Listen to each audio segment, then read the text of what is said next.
quelle est la discussion, quel est le témoignage, quelle est la rencontre qui ces derniers jours vous a le plus marqué, Stéphane Le Foll? Bon, il y en a eu plusieurs, mais celle qui marque toujours le plus, c'est celle qui exprime à la fois la difficulté et quelquefois le désespoir. Et en même temps, ce salon de l'agriculture, moi, je l'ai perçu comme, avec toutes les difficultés que je sais, que je connais, avec aussi une volonté de se tourner vers l'avenir et de continuer à travailler pour préparer cet avenir. L'agriculture a un avenir. La question alimentaire dans le monde, la question alimentaire en France, les grands enjeux alimentaires, les grands enjeux environnementaux sont au cœur d'un projet d'avenir pour l'agriculture.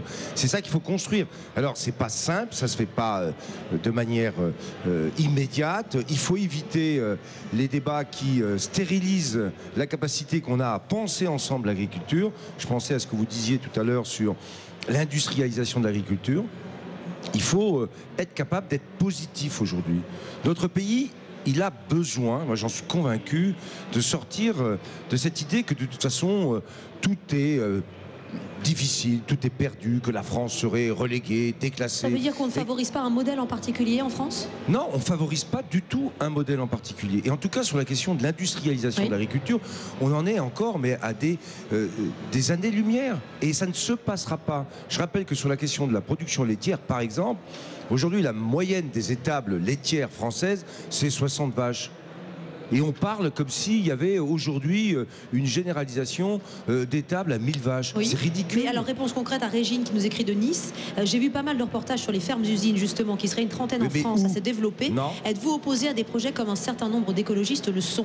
Alors, il y en a pas mal dans la Somme, la ferme des 1000 vaches, des 1000 veaux, des 25 000 volailles. Arrêtez de dire des bêtises. Alors, la Confédération paysanne dit des bêtises. Vous dites, il y en a pas mal. 30. Citez-moi. 30, dit la Confédération. Non, mais le projet paysanne. sur la laiterie dans la Somme, il y en a combien? Un.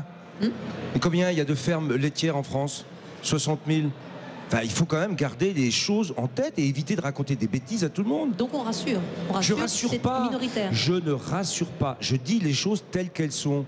Et moi, je dis aujourd'hui en politique, tous ceux qui cherchent à faire peur, pour faire de la politique, empêche que les choses avancent dans le bon sens. Moi, quand je propose l'agroécologie, que je cherche à construire un projet pour l'agriculture, je cherche pas à faire peur, je cherche au contraire à positiver. Je cherche à dire que économie, écologie et sociale, ça doit et ça peut fonctionner et ça va fonctionner.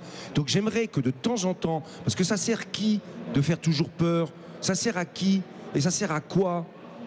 La France, elle a besoin de se tourner avec responsabilité, sérénité vers l'avenir, et l'agriculture en particulier.